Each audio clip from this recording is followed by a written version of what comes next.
Star Network is here. Hold no punches. I'm real revolutionary right now. Support this man, Black Media. He makes sure that our stories are told.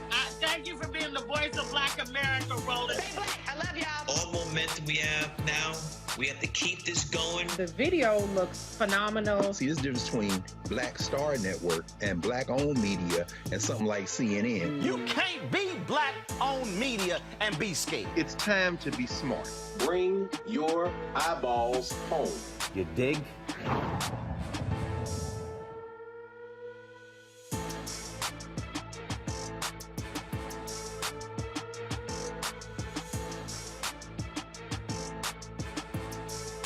Today is Tuesday, May 10th, 2022. Coming up on Roland Martin Unfiltered on the Black Star Network.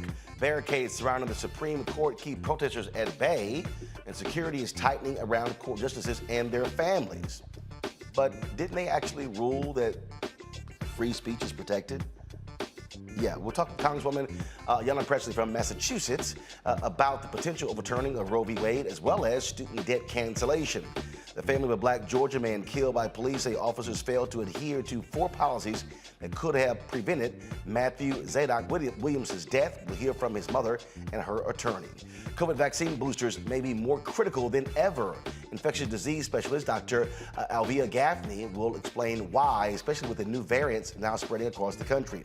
In today's HBCU Connect segment, Fisk University's president will tell us about the innovative endowment gift that will allow the institution for the first time to become an institutional investor in venture capital. And in our marketplace segment, we'll meet 2 friends whose Black-owned eyewear brand is partnering with Nickelodeon to create a children's eyewear line. It's time to bring the funk. I'm Roland Martin Unfiltered on the Black Star Network. Let's go. He's got it. Whatever the miss, he's on it. Whatever it is, he's got the scoop, the fact, the find. And when it breaks, he's right on time and it's rolling. Best believe he's knowing. Putting it down from sports to news to politics. With entertainment just for kicks, he's rolling. It's on go, roll, roll, y'all. It's Roland Martin, yeah. Rolling with Roland now. He's funky, he's fresh, he's real, the best, you know he's Roland Martin now.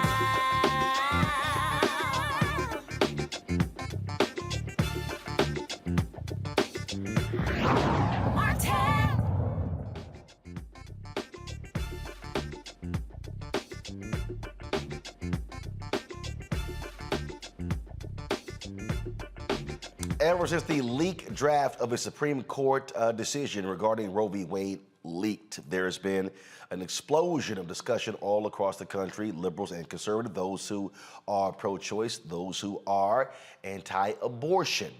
We've also seen the reaction from the Supreme Court. They've erected barriers around the Supreme Court to keep folks out. But this is the same Supreme Court, though, that previously ruled about buffer zones against abortion clinics. Now we have the United States Senate passing by unanimous consent, increasing the security protection for Supreme Court justices and their families. But this is the same Supreme Court that ruled that it was protected free speech to protest outside of the homes of abortion providers.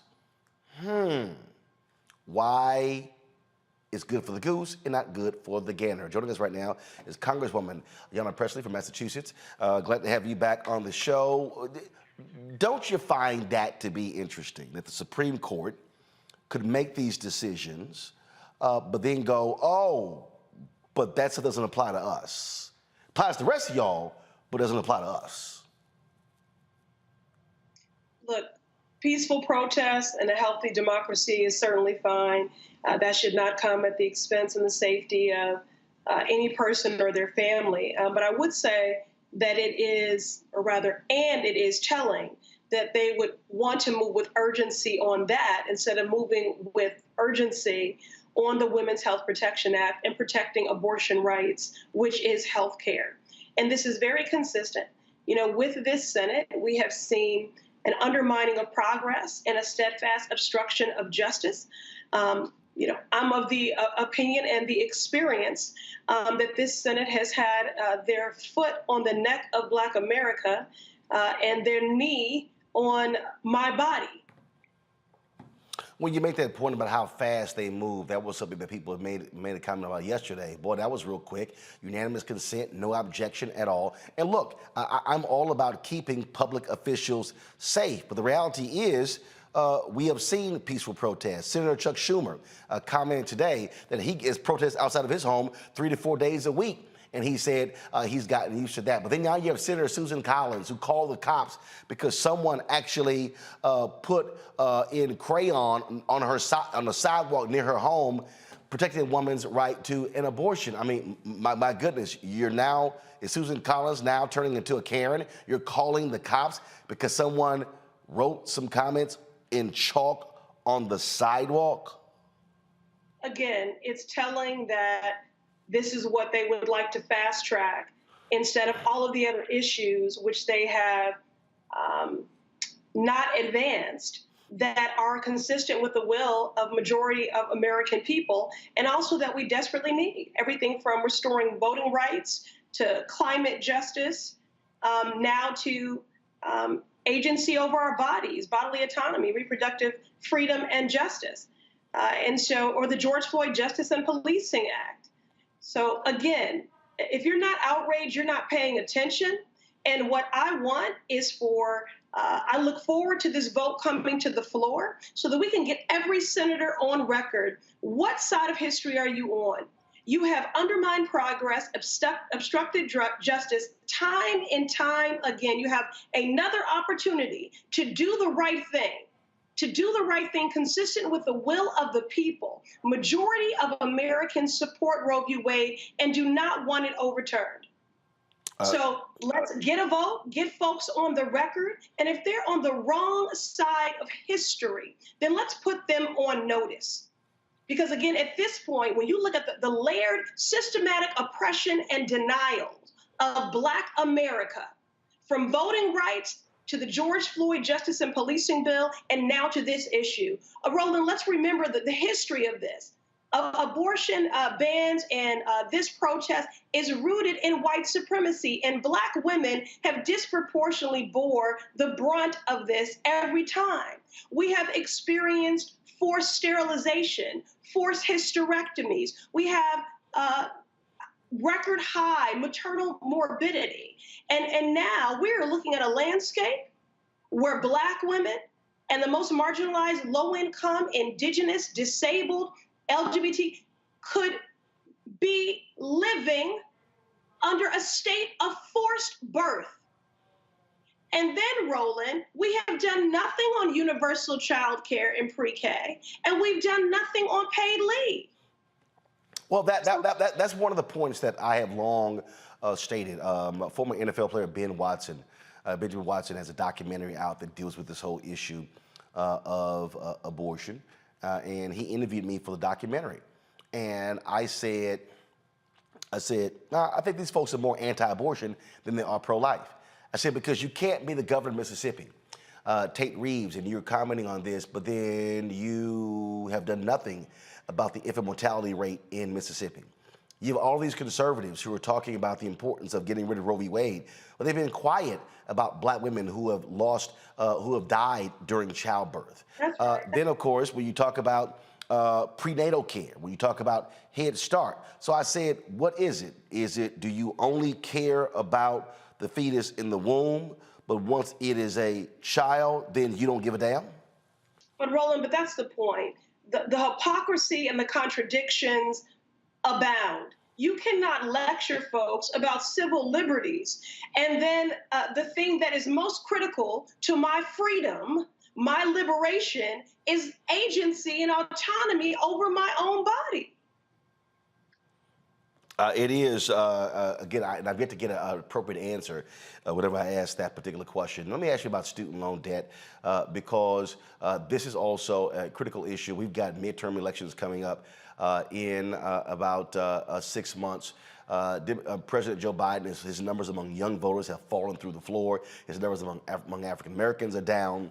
People are saying, hey, how have Democrats delivered? Now, There are a lot of things that y'all delivered in the House, but it's been blocked in the Senate. Say that part. I do it all the time. So when all these people come at me saying, well, the CBC hasn't done anything, I remind them that you only have 2 CBC members in the Senate, but you have most of them in the House. And these bills, George Floyd Justice Act got passed in the House. All the numerous other bills got passed in the House, but they're not in the Senate. And so I've heard Senator Elizabeth Warren and others say the president has the authority to cancel student loan debt. Why won't he? I'm trying to understand, what is the holdup? Yeah, well, first, Roland, let me just say this. We are closer than ever before to getting this done. And canceling student debt, since you contextualize it within the midterms, is both good policy and good politics. Because it's our job as lawmakers to be responsive to the needs of people. Where there is hardship, to alleviate it. We're in the business of solving problems. This is a nearly $2 trillion crisis. And the multi-racial, generational movement, which made this Democratic majority possible, was comprised of issues-based activists, many of them who wanted action on student debt cancellation. And myself, Leader Schumer, Senator Warren, Rep. Omar, and others, we've been leading this fight. We were successful in getting the administration to put a pause on student loan payments during the pandemic, 3 pauses. And we saw people, I heard from many, especially Black folk, Roland, who used those monies instead to remain safely housed, to purchase essential goods. Some became first-generation homebuyers. We see the presidents of HBCUs using federal funds to ARPA funds to cancel debt. And we know that our HBCUs have been chronically and woefully underfunded, all the needs that they have from infrastructure A to Z, and they're using those funds to cancel student debt, which proves it's a racial justice issue. Black students have 85% takeout loans, and then we are 5 times more likely to default. Black women carry the most debt, are burdened by the most, 20% more than our white counterparts, 50% more than white men. Joe Biden has the authority. We're closer than ever before. He has signaled that he will cancel some debt, and I'm going to keep banging the drum for broad-based student debt cancellation by $50,000, because that will support the uplift of 80% of those in the lowest income brackets. Roland, there was a false narrative saying this was regressive in impact. It was only going to benefit white graduate students who went to affluent institutions. That is a complete falsehood. This, like everything else, the burden falls the heaviest on white Americans. And because of policies like redlining, our families didn't get to build generational wealth. We borrow the most, we default the most. This is an economic justice issue. It's a racial justice issue, and it will jumpstart the economy, Roland. It's an effective strategy as we begin to round the corner and head into a recovery from this pandemic-induced recession. It doesn't require one vote from Congress. One vote, unilateral action, executive stroke of a pen. So just do it, Joe. Just do it. Well, what is strange to me is when I listen to folks on the right who say that, my mom worked hard to send me to college and we should be paying these folks' debts off. Didn't the federal government forgive a ton of PPP loans? Didn't the federal government give our financial institutions trillions of dollars, or access to trillions during the economic crisis? So it's just really interesting when I listen. I mean, look, the proposal to send $40 billion to Ukraine. I'm just saying, if we're willing to send billions to Ukraine, how is it that we're unwilling to actually say, let's help American students with debt? Roland, it's society that maintains that we live in a meritocracy. And they told Black folks that education is the great equalizer. And if we pursued higher education, we would close the racial wealth gap. It has only exacerbated it.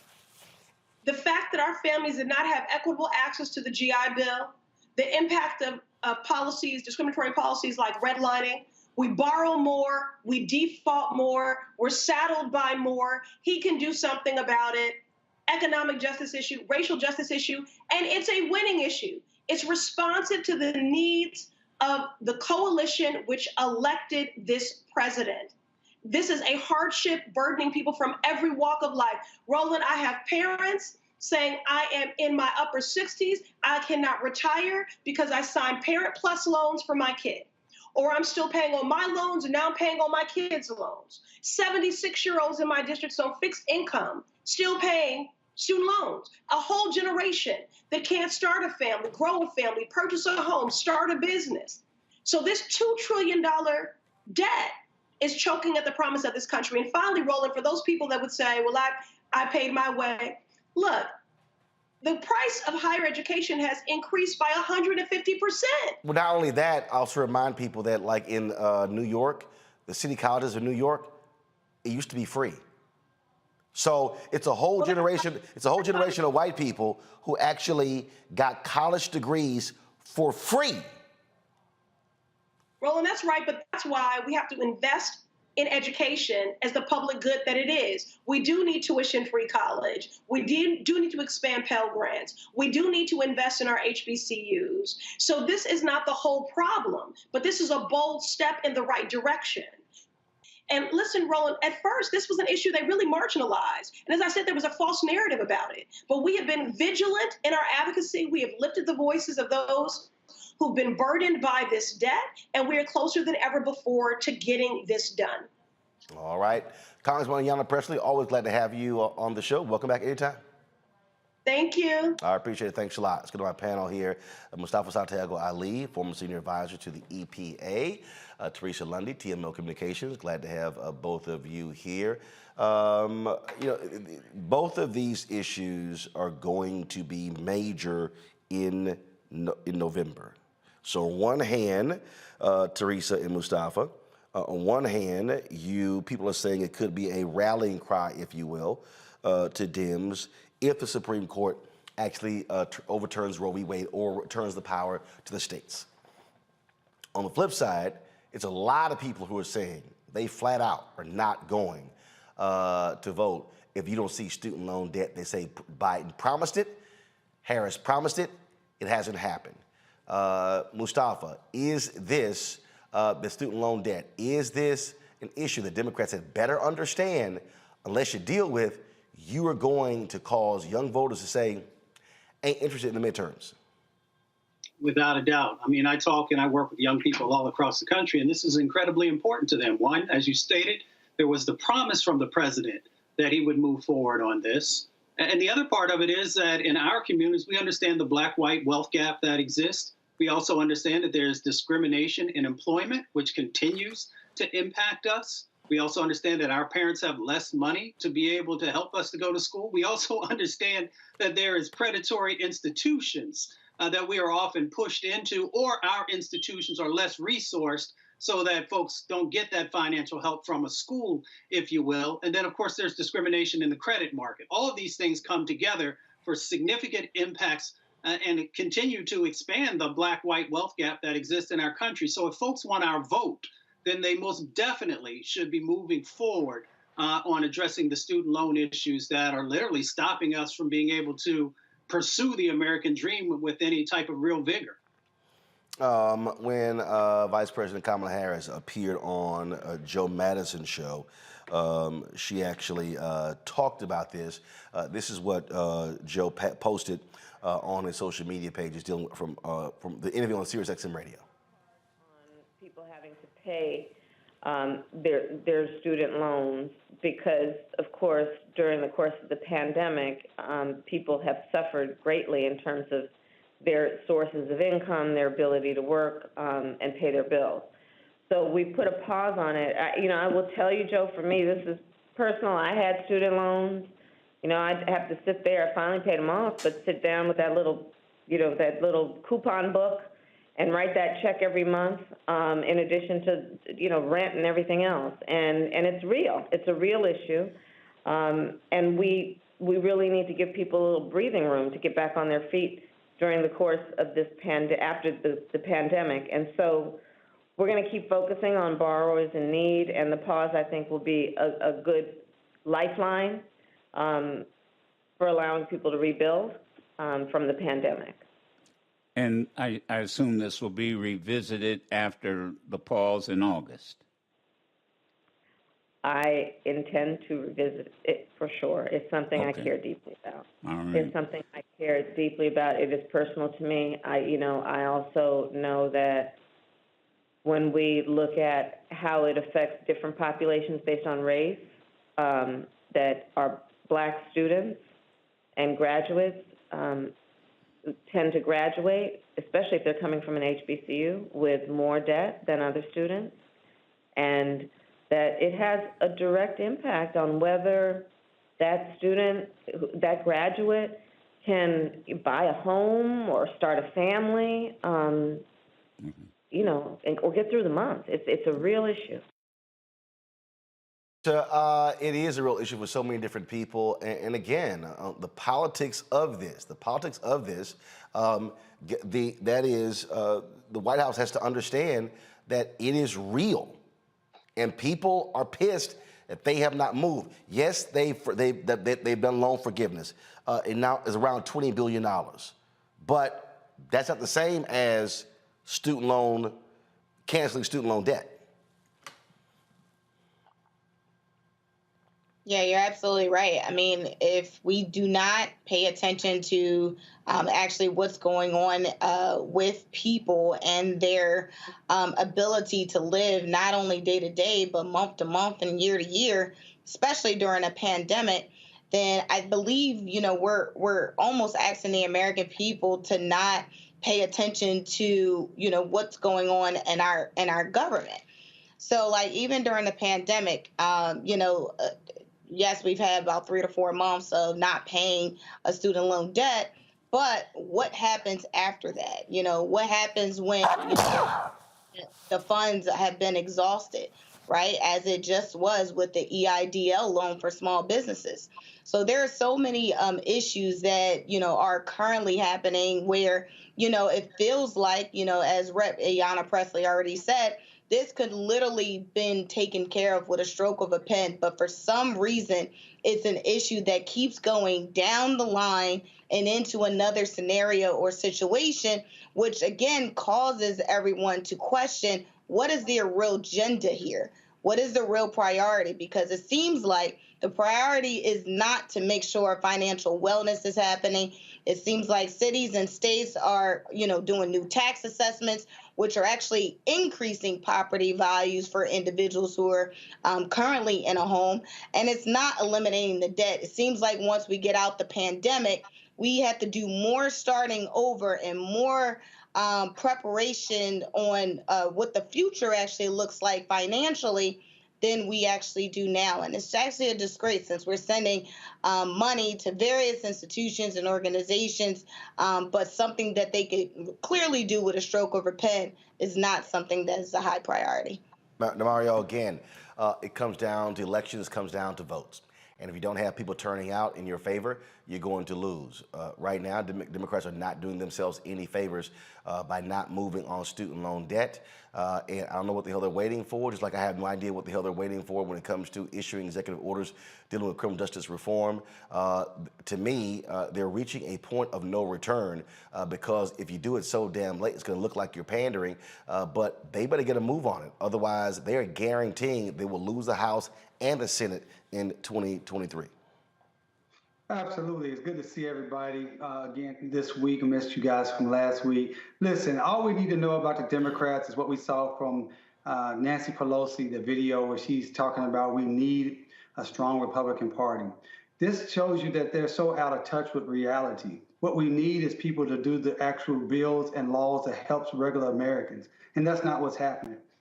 One thing about it is, Roland, you got to respect the Republicans because they tell the truth to their base. They say, look, when we get in there, this is what we're going to do, and they do it. The Democrats say one thing and they do another thing. As Teresa said, it's a stroke of a pen, and they refuse to do it. And they're just going back on a campaign promise. So why would people be incentivized to come out and vote for them? I mean, a legitimate question, particularly for younger folks. Yeah, we understand it. We're going to vote in every election. We understand the history of it. We understand why it's important.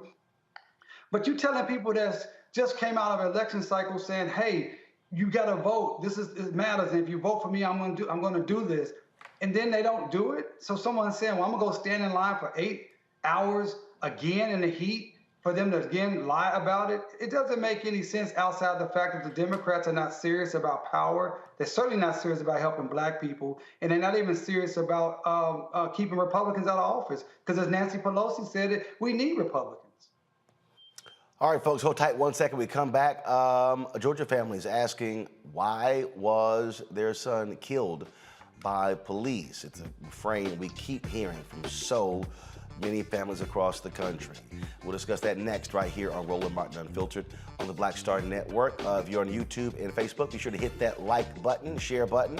Also, download our Black Star Network app, Apple phone, Android phone, Apple TV, Android TV, Roku, Amazon Fire TV, Xbox One, Samsung Smart TV. Also, be sure to join our Bring the Funk fan club, where every dollar you give goes to support this show.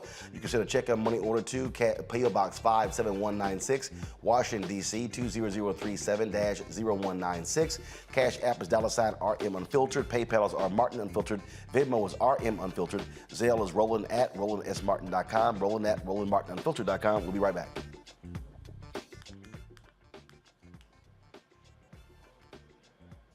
On the next Get Wealthy with me, Deborah Owens, America's Wealth Coach, you're going to learn about the silver tsunami, which means that 1 million people are turning 65 every day, and they're going to need some kind of care.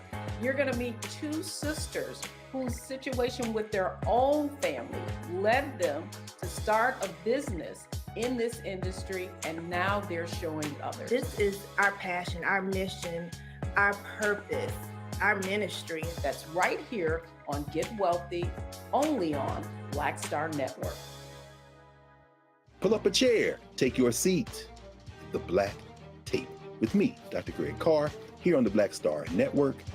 Every week, we'll take a deeper dive into the world we're living in. Join the conversation only on the Black Star Network. Yo, it's your man Deion Cole from Blackish, and you're watching Roland Martin Unfiltered. Stay woke.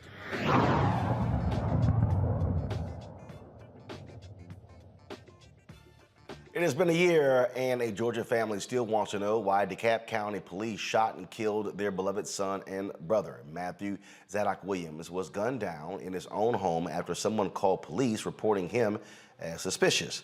When police arrived, Williams panicked, went into a mental health crisis, and locked himself in his home. The police asked him to leave.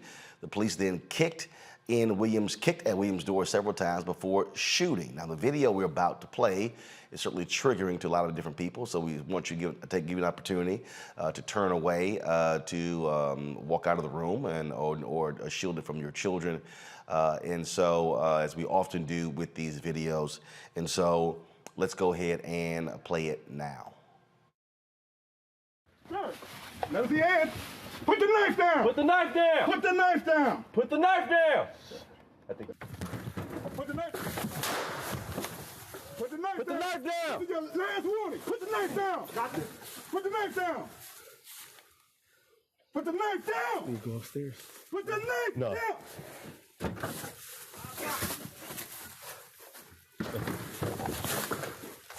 Too many people right here. Too many people right here. Back away. Right up. Sir, put the knife down. My property, sir. Put the knife. Come out and talk to me then. Hey, I'm about to go to the seat. Okay, defending my property. Come out and talk to us. Put the knife down, man. Out and defending my property. Put the knife down. If you put the knife down, you ain't got to defend nothing. Sir, You broke into my property, sir. sir. Put the knife down, man. Just put the knife. Just put the knife down. 121 radio. Do you have a 10-2? 41, 10-3.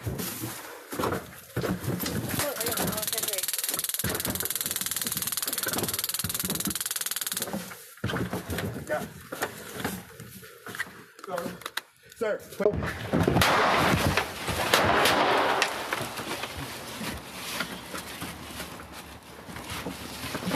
Good move. He's still back there. Yeah. All right, we're gonna back off. We're gonna back off. The bullets that killed Williams came from Sergeant Devon Perry's gun. Williams was not rendered aid for more than an hour and a half. Medical examiners says Williams died a slow, painful death. We're joined now by Matthew Williams' mother, Chris Ann Lewis, his sisters Hannah and Dr. Beulah Williams, as well as attorney Maule Mel Davis from Atlanta. So I'm okay. I need to understand what I just saw. So someone called police because they say he was acting suspicious. Who called police, and how do they define suspicious? What? Was he walking around his own front yard? Was he with a knife? Was he yelling, screaming? What was suspicious? Well, Roland, that's the question. It was a white woman who was new to the area and did not acknowledge that he lived there. In fact, she said that he didn't live there, which was completely false. He had been a homeowner and owned that home since 2009. And so this white woman says that he was squatting, trespassing, and that led to this crazed police action.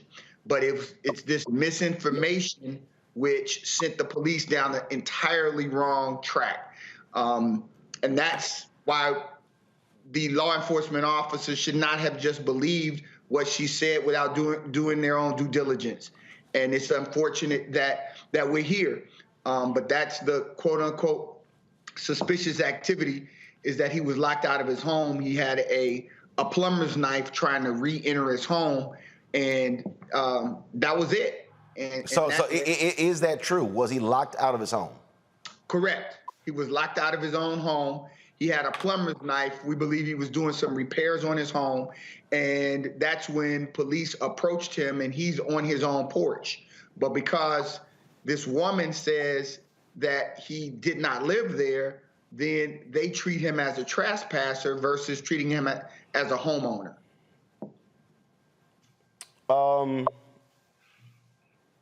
Okay. What? So, Chris Ann, Hannah, and Dr. Beulah, had your son, your brother, had he had mental episodes before? What was described here is that he panicked. What was his history when it came to mental issues, or was this simply an isolated incident? So my brother, and first of all, thank you for having us on the show. We appreciate that. My brother, from what we know about his mental health, is that a couple of years, maybe around end of 2018 or so, he was robbed at gunpoint at a convenience store by his home. Since then, he progressively got to the point where he didn't want to leave his house. We didn't understand why. We could not figure it out. It got particularly concerning in 2019. Now, when you say when you say we couldn't figure it out, were you aware that he had been robbed? Yes, we knew that. Got it. His girlfriend told us that he had been robbed, and from that point, there was a progression of him not leaving the house. And then that's a traumatic experience. We often have seen that when women have been sexually assaulted, and there's fear of going jogging or leaving their home as well. Go ahead. I'm sorry. Yeah, so, starting in 2019, it just got a little bit worse, where it was the point where he was only coming out of his house for maybe 3 reasons, and that was to get his mail, take out his trash, or work on his plumbing. When 2020 came, pandemic here, nobody's leaving the house, so it became less of a concern for us as a family to try to figure out what was going on. The entire time, we're in close communication with my brother. Somebody sees him at least on a weekly basis. We bring him food. We talk to him on the phone all the time. We have a family chat line. We still are in relationship with my brother, but we could not figure out why it was that he didn't want to come out the house. And as a family, we just didn't know what that was. We tried to figure it out, but we couldn't. My brother was very highly intelligent. He was also, just a person that would not allow, a lot of questions from his sisters. He had 5 older sisters. He's a baby brother, so I just couldn't put him, on the witness stand and interrogate him about anything, So it wasn't as if, he would answer our questions, but he had normal conversation with him. We were in a relationship with him. We knew something was going on. We just couldn't figure out what it was. But what happened on April the 12th, as far as his mental health crisis outside, he had never seen anything like that before. So, so in watching the video,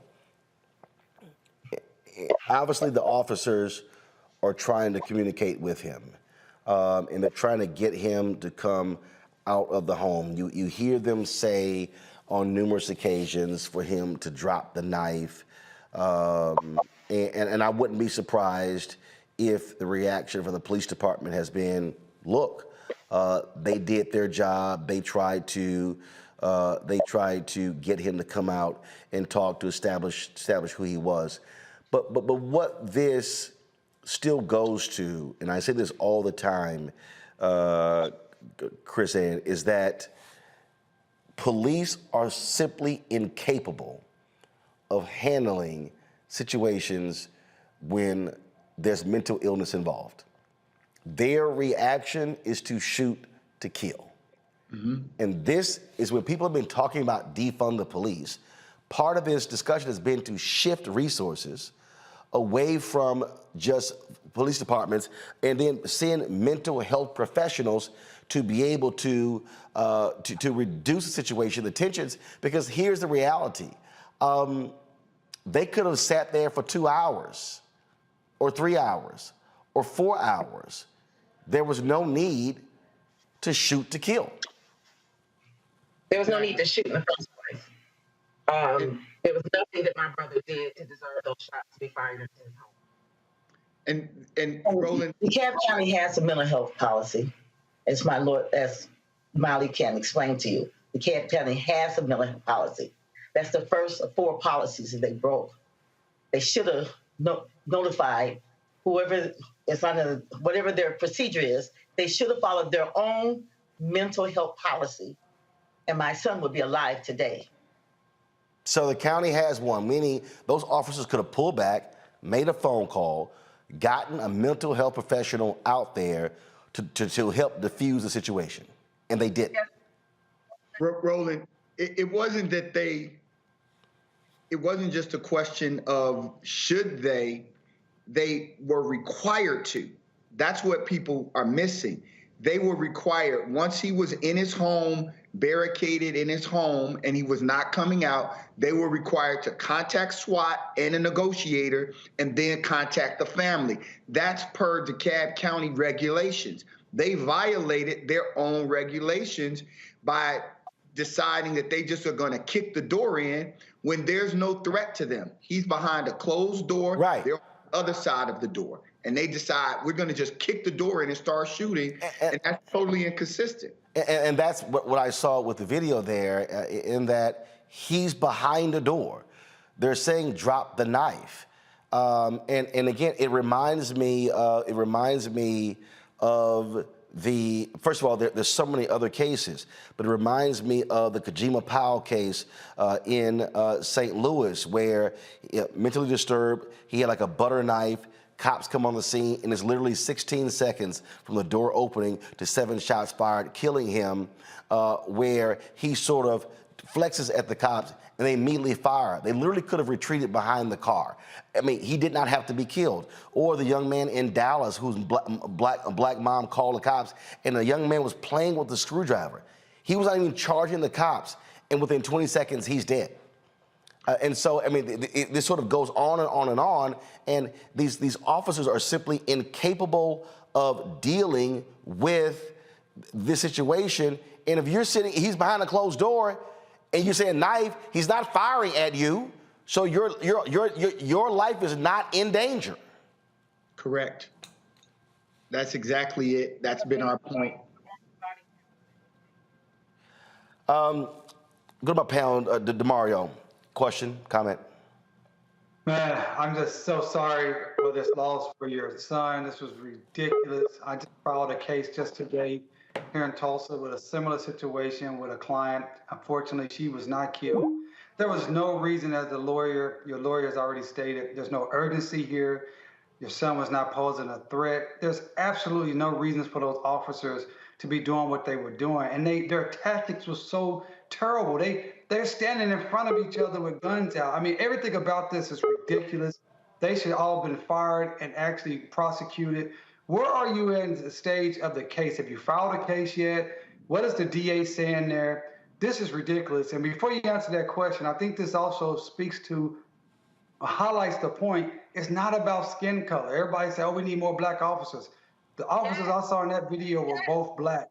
But it's the culture of the police departments that they have no accountability and they can do what they want. We've lost your attorney, but if y'all could go ahead and comment on the state of the case, please. I'm an attorney as well, and I'm his sister, obviously. But yes, I love everything that you just said. As far as the status of the case, the DA has had the file since July, the GBI file, and she has yet to make a decision. The latest comment we got from her office is that she's close. She's still investigating. So it's been a year. There's been no decision. The DA not made a decision, or rather, she's bringing charges for now. This is DA Sherry Halstead in that county. As far as the administrative investigation, the CEO Thurman's office, the officers are still working. They have not even been placed on administrative leave. We've had a meeting with CEO Mike Thurman and asked that these officers be put on administrative leave or fired. Body proves that these officers violated 4 policies when they killed my brother and left him to die. Yet they are still walking feet and they are still working in uniform and have not been disciplined. So that's the status of the case right now. And the thing that bothers me most is, although there are 4 policies that they didn't follow: failure to activate mental health, failure to activate SWAT, use of excessive force, but the worst is when they refuse to render care. My son died from a non-fatal gunshot wound to the shoulder, slow, agonizing death. My daughter can speak to this. You? Yeah. I mean, I'm sorry. Go ahead. Of all the policies that were violated. We can't hear you, so speak up, please. Of all the policies that were violated, that's the one policy that just really sticks with us. The fact that after they fired those last shots, you could hear Officer Perry say, we're going to back down now. And he just walked away. Those shots were fired at close range. So they had time to then regroup and just think about him as a person, that, just think about his life. But they walked away. And there was an EMS professional on scene who offered his help, and he was turned away. So we just can't get over that. It's just disgusting. It's disgusting, and your lawyer knows this. It's not just the 4 policies they broke, but it's unconstitutional policing. That is disastrous. It's outrageous. I'm so sorry you guys are going through that. I hope that you can get that DA to move. She's just sitting on this. The decision is clear, and I hope you can get this case moving when you get it filed, and you can get everything that you can from her. But I understand, because I do these cases every single day. Nothing can bring your son back. That was a horrendous shooting, and my heart just goes out to you. And I'm glad you have competent counsel to help you through this. Thank you. Thank you. The case that you have filed, obviously you're waiting on the DA to make a decision, but for your attorney, what is the status of your case? Have you filed that case? No. Go ahead. No, we haven't filed. We have the way it works in Georgia is they will not release any of the files. We were able to, because of the diligence of this family and the community outrage, we were able to get the police to release the body cam footage, which is really unheard of in Georgia. It just doesn't happen in Georgia. It's very different from most jurisdictions around the country. But what they won't release is the entire GBI, Georgia Bureau of Investigation report. And so we have really focused our energy with this family on hoping that this district attorney will prosecute the case. Once that decision is made and they release the file, then we'll file a civil litigation and move forward with the constitutional violations that these officers perpetrated against Mr. Williams. All right. Certainly keep us abreast of what happens next in this case. Indeed, it is sad. Thank you so very much. And again, we're sorry for your loss. Thank you. Mustafa, the thing that we constantly say on this show is, again, how are police departments not realizing now you cannot handle mental health issues with guns? Too many people. We've seen case after case. Folks are dead because cops fired on them having a mental health breakdown. They still don't see us as human, and that's the problem. That means that we never get the benefit of the doubt. You know, they always go to the most dangerous way of dealing with us. There are examples of how some police departments have been forced to change. In Denver, there's a STAR program that's there, where they make sure they have the mental health practitioners who are part of it.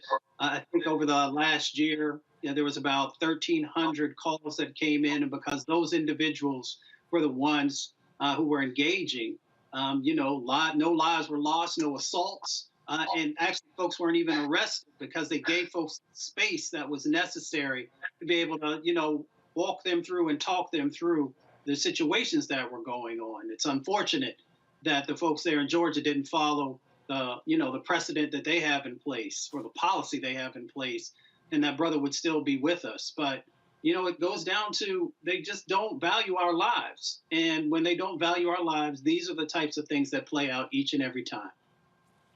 Teresa.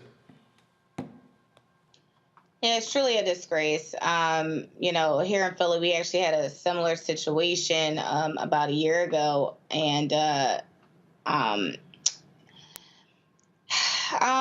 it's like we keep advocating for training. We keep advocating, for cops to do their job as they're asking for increased funding. And it's like these things are happening. So again, I'm going to go back to my point about how we need to look at leadership that it has been entrenched in the police department. It looks like when police chiefs are in there, they've had over, 30 and 40 years of experience, but sometimes their traditions are not allowing them to change their ways of how they govern their police department. And so if they think things are just going to stay as usual, and they think it's just politics of, what people are saying in those communities when their families are dying, then we're going to keep having these situations. That's why, again, going back to your point, Roland, about why voting matters, district attorneys matter, police commissioners matter, elected officials matter. But we have to start asking them questions when they are running on this progressive agenda, because progressive agenda sometimes isn't always right? But we got to do something. So, we got to go back to the point of being aware, being humane about individuals and people, and not just about the badge. Indeed. So it just keeps happening. And again, at some point, people are going to learn, in this case, they literally didn't even follow their own procedures. Procedures were put in place to prevent this very thing. Cops didn't follow it. I don't understand how they still have a job. Makes no sense to me. All right, folks, going to go to break. We come back. We're going to talk to the president of Fisk University about some innovative things that are happening at campus in Nashville, Tennessee. Folks, don't forget, please, if you're on YouTube, y'all hit the like button, okay? Almost 2,000 of y'all. Why we ain't at 1,000 likes by now? It ain't that hard. Click like.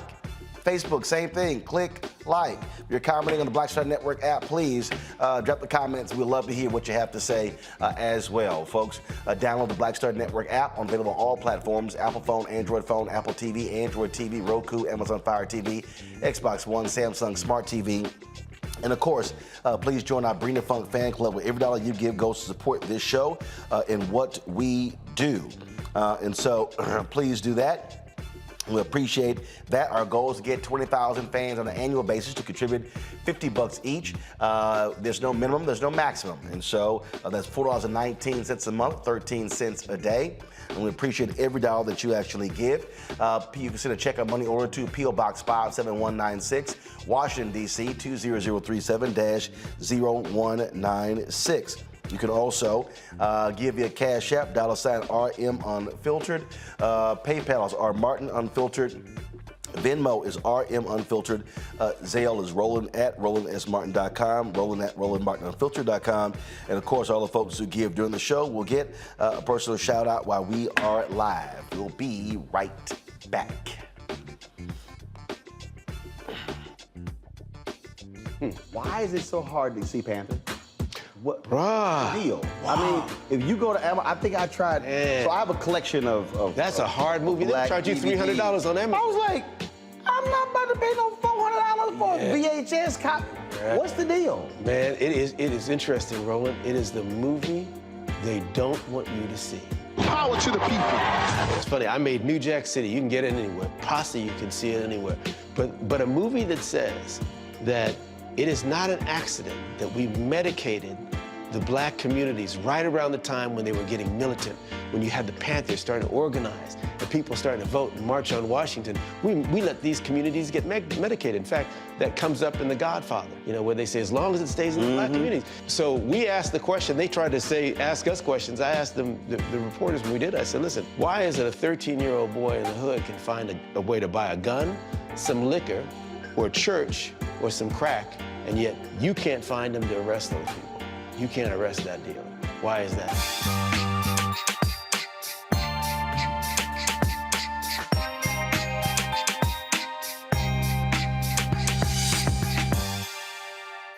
Next on A Balanced Life with me, Dr. Jackie, summertime when the living is easy, or is it? Summer vacations, class reunions, kids in summer camp, all fun, but stressful. You need to get into a summer mindset and have a plan. Oh yes, our panel gives us their favorite summer planning hacks. On the next A Balanced Life with Dr. Jackie here at Black Star Network. We're all impacted by the culture, whether we know it or not. From politics to music and entertainment, it's a huge part of our lives, and we're going to talk about it every day right here on The Culture with me, Faraji Muhammad, only on the Black Star Network. Hello, I'm Bishop T.D. How y'all doing? It's your favorite funny girl, Amanda Seals. Hi, I'm Anthony Brown from Anthony Brown and Group Therapy. What up, Lana Well, and you are watching Roland Martin Unfiltered.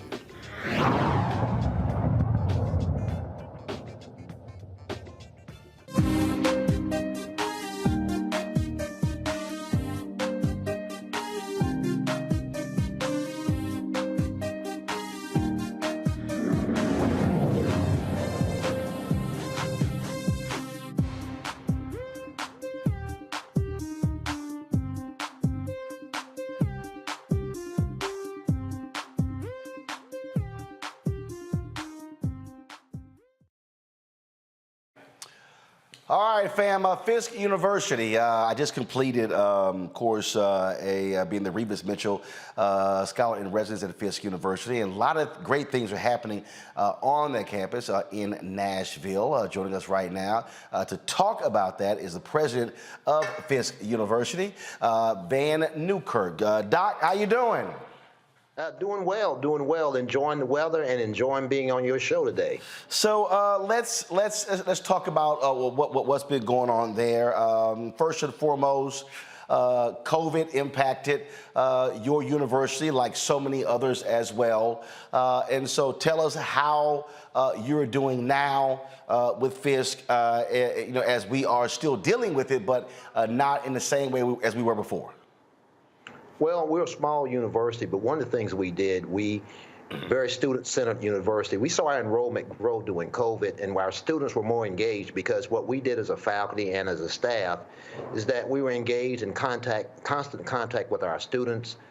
We had activities for our students, and what we saw was that an enrollment surge at the university. So that was unusual because as a small institution, we've been under 1,000 students. Right now, we are just almost at 1,000. We plan to have 1,500 next year. So all of that's going well because of what's happening with this university and the first that we have at this university. So you saw a surge. Was that because folks were actually going to school online? Well, no, we didn't have that many online. We kept our campus operational, but we did have more online courses. But what happened here was that the name of the university and what we do for students, what we found out was right before the pandemic broke out, We had a lot of relationships that we submitted on Wall Street. We submitted relationships with companies across the nation. And what we have discovered was that students who've been out of this university 3 years, the average income is $73,000. And so what we found is that there was a lot of interest in what we were doing to turn out turnkey-ready students. And that interest permeated this nation right as the pandemic hit. So that helped us with our enrollment, and that helped us with our retention, because we saw our retention rates surge up to about 80% as a small institution. And so obviously, you said you kept it open. And how are you now building upon that? How are you now getting your board of trustees to understand what Fisk should be looking like in the 21st century, as opposed to its rich history? Because that's the one thing that, as I travel around the country, as I've talked to many HBCUs, and again, I probably visited now up more than 65. And the fundamental problem that I continue to see is you have a strong contingent of alumni who want to hold on to the old university, whether it's the old Fisk, the old South Carolina State, the old Prairie View. But the reality is you've got to be operating in a new world, new technology. All these things have changed. And you've got folks who are insistent on new buildings, but other people are going to technology and online learning. Others are saying that, we should be building more dormitories. Well, others are saying, no, we should be expanding our national footprint by driving folks online. So how have you been leading the university and getting your faculty, your staff, your students, and your board to understand that you have to operate in a new paradigm, which requires a paradigm shift? Well, one of the things we started was, before the pandemic, we started an academic inventory shift. We are a liberal arts institution, but we started a whole movement to new types of programs. We have digital media, we have bioinformatics at this university. These are new majors that came about 2018, 2019. We started a bioengineering program. All of those programs came about to give us that new footprint that we needed to be into the modern world. And then we started tying our programs to industry, as we talked about Wall Street. So we have our first new building on this campus. It will be in 50 years. That building is tying our academic programs to industry. We have a whole facilities that is set up so that industry can come to this campus, meet with our students. They can help design our majors and curriculum. That's helping us to get into this modern world and ensuring that our students have a footprint that's going to be a footprint that people are looking for, and not the footprint of old. And that's one of the things that's helping Fisk to actually transcend the pandemic and to move forward in the age that we're in right now. And as you know, we're an institution of first. And going along with those new majors, we're doing some things that we've never done before in an HBCU. We have our first gymnastics program, the first HBCU with a gymnastics program. And then we got innovative. We went online and went to eBay. We're a small school, don't have a lot of money. We bought a 5,000-seat football stadium. We don't plan to play football on eBay, which is unique, because what we wanted to do is have places for our students to actually have athletics and to experience sports. But we did that in a cost-efficient way, a 5,000-seat steel stadium for $30,000. Those things are the things that I think make an institution unique, and those are the things that I think help us to actually compete in this modern age, because those types of innovations, we're catching the eyes of industry across not only the nation, but across Tennessee and in the world. And that's helping us tremendously. So let's talk about this new initiative when it comes to Fisk now being involved in venture capital. Yeah, well, this is very important for us, because as we expand our footprint, as we said in the Wall Street, we're getting people who are investing in our university, the venture capital, and that's helping us to actually build our endowment, to grow this university. We had an endowment that was less than $20 million a few years ago. Our endowment right now is still small, but it's almost doubled as a result of having this new investment and people looking at this university as what it can do. And I think that's the important aspect for any institution, people and the investment in the institution, and making sure that we have trustees who are buying into this process. That's what's helping us to grow and to build our university. Questions from our panel. Teresa, you're first. Well, I think this is a great opportunity. I guess what is more in store for the university?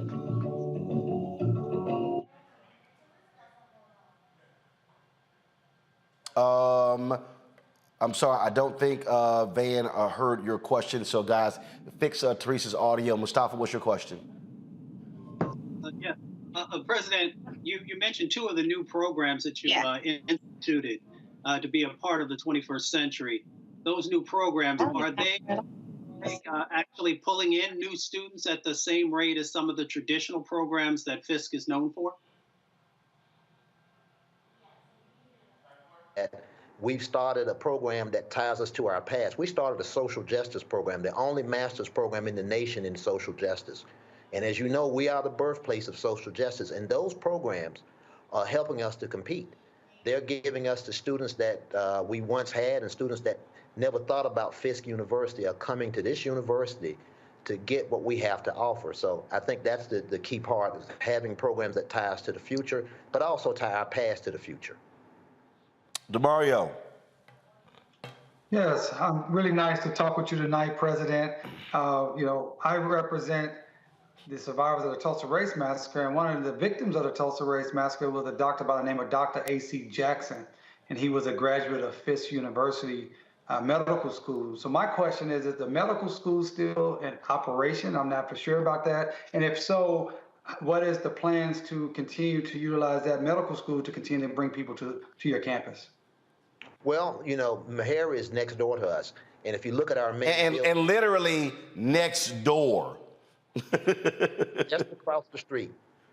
And if you look at our main building, the steps to our main building lead down to Meharry. But that's because when students graduated from Fisk, the thought was that they'd walk down the steps and go to Meharry. We actually gave the land that Meharry sits on. Now, this is important for most people to know, is that our largest major today is biology, and it's been biology. And we have more women in biology who leave this institution and go on to become medical MDs than any institution in the nation. And that's because of our relationship with Meharry next door. And that's still a very strong partnership, and it's a partnership that we cherish and we continue to counter promote as we go forward. So Meharry basically is the medical school for Fisk University in terms of your partnership. Yep. All right, Teresa, I think we can hear you now. Your question for Dr. Newkirk. Yeah, well, congratulations on your, receiving the funds. Just a question about, is there any new programs that you've developed in the midst of, the pandemic or over time that's really engaged the students?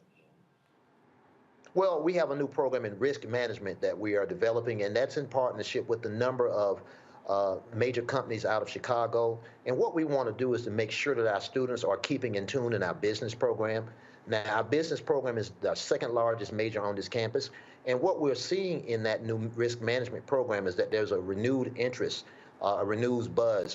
We have a major industry right here in town who gave us money to endow a business professorship, and we have a second business endowed professorship in risk management that came about because of our initiative. So we see that that's going to be an area that we can grow, that we can get new partnerships.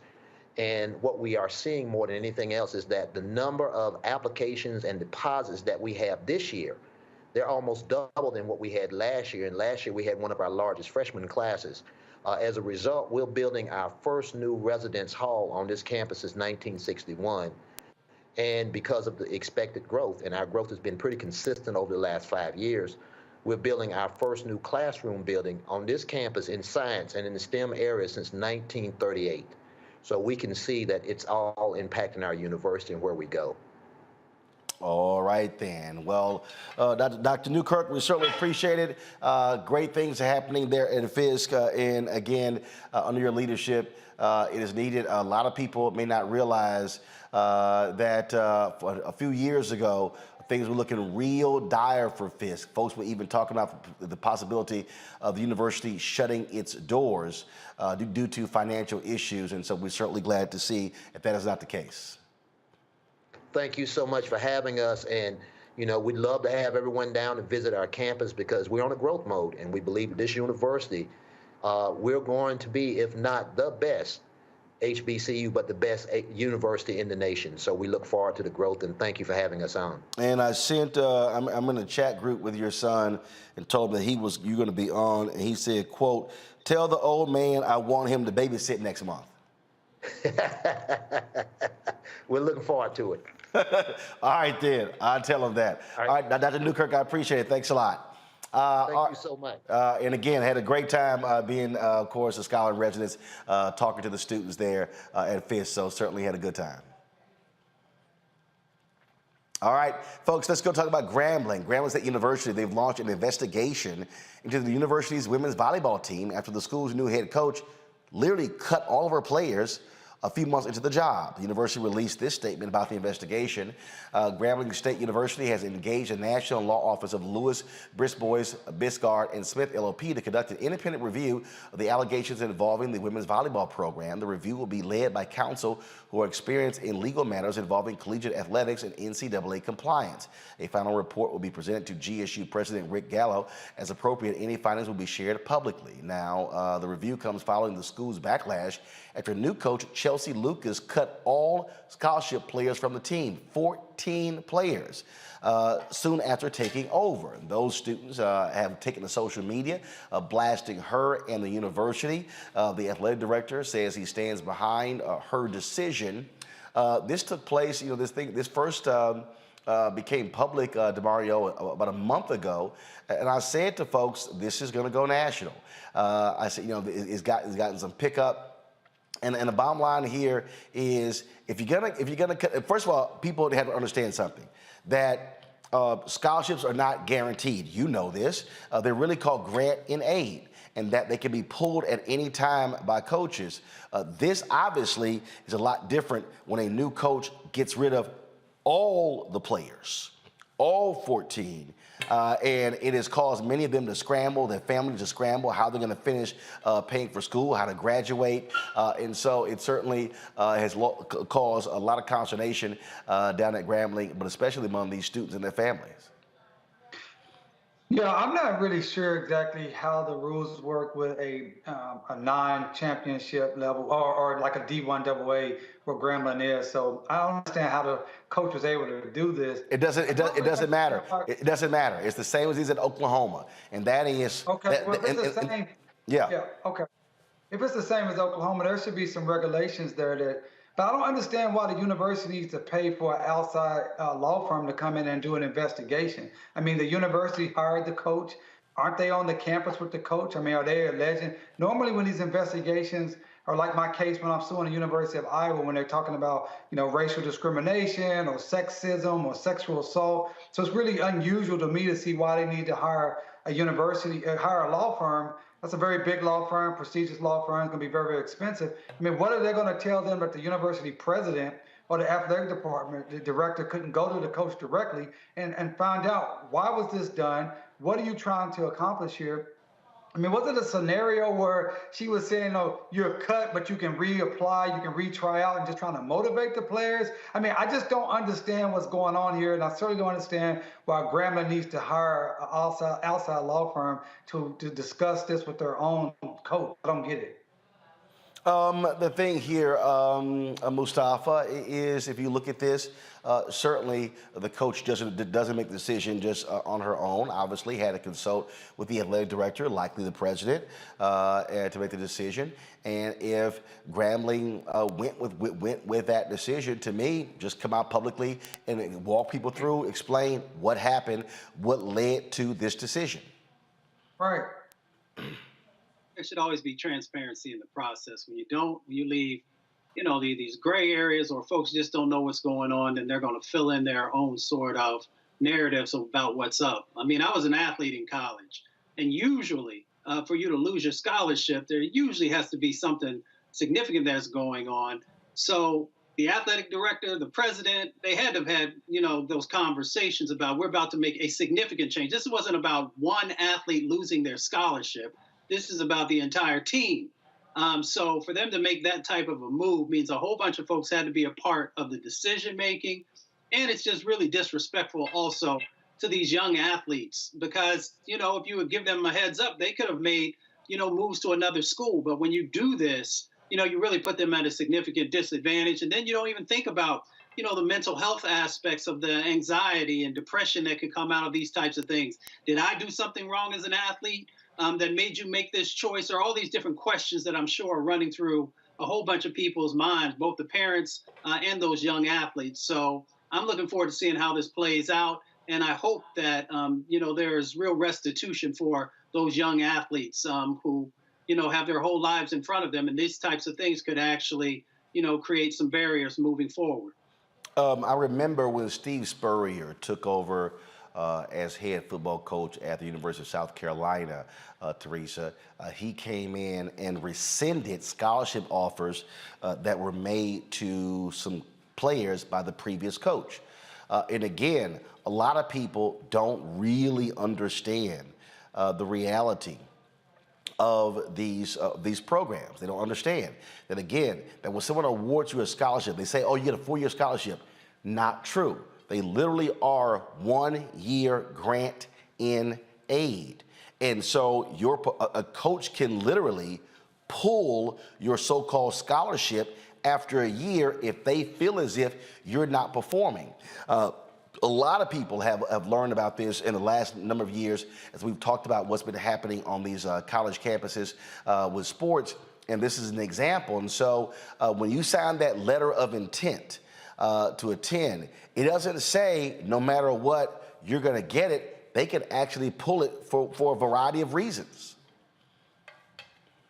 Yeah, and I find that interesting, but we have to think about the students in this matter, you know, those that have been, you know, putting in the athletic time and patience and also preparation to get to that point. And so when a student receives a scholarship, it's not, you know, just a welcoming of, you know, I'm going to do less work. It's in preparation. I'm going to do more work and hopefully, you know, be able to be on a collegiate level to do so. I also found it very interesting that this volleyball coach, Chelsea Lucas, said her decision was not to bring back some of the current student athletes on the team. But then it's like everybody's getting cut. So it's like you couldn't find, you know, at least one student that would be able to maybe articulate the vision that you have. It almost seems like she did an episode of the movie, well, I guess a segment from the movie Coach Carter, but just a whole drastic way, you know, without really any purpose in doing so. But you're right, it is their choice. The NCAA and its independent investigation is definitely going to help. Anytime there is an independent investigation, that means something's going on with the politics on the inside of the institution. And so I'm hoping that, you know, we keep following this story because, again, we can't allow these students to lose out on the preparation of essentially being a student athlete as they have to do a work-life balance. Again, so we're waiting to hear what happens there with this investigation. All right, final story. And this is not an HBCU, but it is at a predominantly black college. Lincoln College in Illinois has been around for 157 years. It is now slated to close. This is the New York Times story on Lincoln College. And they were impacted by COVID, but they also were impacted by a ransomware attack that locked up the university's data. In this story, they say that potentially the university had to pay $100,000 to get their data back. Now, this is according to the Chicago Tribune, less than $100,000. But here was the problem. They then began to realize they had significant enrollment shortfalls and that it would require some $50 million for the university to stay open. Well, that is not the case. Again, it is a very small college in Illinois. Again, as you see there, again, founded in 1865, named for Abraham Lincoln, and it's a predominantly black college, but it is not an HBCU. People keep saying HBCU, and folks got to remember, Just like we say PWIs, predominantly white institutions, where you have predominantly black institutions that are not HBCUs, such as Chicago State University, that's right there in Chicago. They are a predominantly black college, but they're not an HBCU. They are a PBI. And so it is certainly, I mean, it's a shame that, again, this ransomware attack impacted this school, but this is what the New York Times says. Last year, 1,043 schools in the United States were the victims of ransomware attacks, according to an analysis by IMSASoft. Of those, 26 were colleges or universities. Howard University was also impacted by a data attack as well. And so we've seen a significant number of programs race to lock up their data as a result of this. But it's always a shame, again, when you lose an opportunity in a rural part of the country, in rural Illinois, Mustafa, for students not being able to go to college. Every time we lose one of our institutions, we lose a tiny bit of our culture and our history. You know, to have an institution that's been around for that long to be lost, you know, it's just a shame. And then the other part of it is folks got to better understand cold storage and keeping our information there so it's not accessible by so many folks, whether it's on the ransomware side or other ways that they're trying to get that information and then hold us hostage. And of course, the last part of it is that we've got to better, you know, fund our institutions because we don't have the endowments to be able to bounce back when those things happen. So, you know, we've got a lot of work to do to protect those institutions of ours that still exist. And again, as people now begin to realize that, you know what, we're now living in a world of technology. You got to be able to protect your data and your assets, Teresa, and that means that's going to require a significant investment. And I'm going to tell you, Howard University experienced it. They had a hard time trying to come back from that, from that ransomware attack. You're absolutely right. And, you know, Congress and the Senate has bills just sitting there waiting for them to review so we can talk about cybersecurity and also the protection. Look, Black and brown people are going to these institutions. They're getting educated. We're giving them the data that they asked for. Right. So we're giving them name, contact information, credit card information, sometimes social security numbers if we're getting a loan. And this is all taken in, you know, we call it the bursar, but at the register office when you are signing up for a new educational institution. So we are hoping that, you know, since we're paying thousands of dollars to go to this institution, that they have the right system to protect their students. So if they're not willing to protect their students, institutions and organizations alike, then you should not be asking for our college tuition. And here's what's so unfortunate, DeMario. This is from Lincoln College's page. Abraham Lincoln's namesake college set to close after 157 years. It is going to close effective May 13th. That is in 3 days. But this is what is even more sad. It said the institution experienced record-breaking student enrollment in the fall of 2019 with residence halls at maximum capacity. But then COVID hit. Then the ransomware attack hit in December of 21, and as a result, there was no way that they could survive. You know, I'm going to be a little bit on the outline, maybe a little contradictory here. I mean, all institutions do not have to continue to survive forever. As you stated, Roland, things are changing. And so I don't know much about this university outside of the story that you sent over to us. Certainly don't want anyone to lose out on educational opportunities, but consolidating smaller schools into larger schools may not be such a bad thing, particularly when it comes to resources in our community. You know, we see this again a lot, like I say here in Oklahoma for sure, like with churches. You know, we have a church, 3 or 4 churches on every corner, you know, and is that really the best way to utilize our resources, or should it be more consolidation where there can be more collective power, collective opportunities to have the type of security and resources that Teresa talked about, so you can provide your students with not only a good educational environment, but also secure their data. So, you know, obviously, again, I don't want to see anyone lose educational opportunities, but it may not be the worst thing for institutions to consolidate. All right, folks, hold tight 1 second. We come back. Our Black and Missing also. How vital are COVID vaccine boosters? We are seeing an increase with the new variants that can't protect you if you've already been vaccinated. We'll talk with the doctor about that. Plus, in our marketplace segment, we'll talk about a Black-owned eyewear company. All that next, right here on Roland Martin Unfiltered, streaming live on the Black Star Network. On the next Get Wealthy with me, Deborah Owens, America's Wealth Coach, you're going to learn about the silver tsunami, which means that 1 million people are turning 65 every day and they're going to need some kind of care. You're going to meet two sisters whose situation with their own family led them to start a business in this industry, and now they're showing others. This is our passion, our mission, our purpose, our ministry. That's right here on Get Wealthy, only on Black Star Network. We're all impacted by the culture, whether we know it or not. From politics to music and entertainment, it's a huge part of our lives, and we're going to talk about it every day right here on The Culture with me, Faraji Muhammad, only on the Black Star Network. Y'all know who Roland Martin is. He got the ascot on, he do the news. It's fancy news. Keep it rolling. Right here. Rolling. Roland Martin. Right now. You are watching Roland Martin, Unfiltered. I mean, could it be any other way? Really? It's Roland Martin.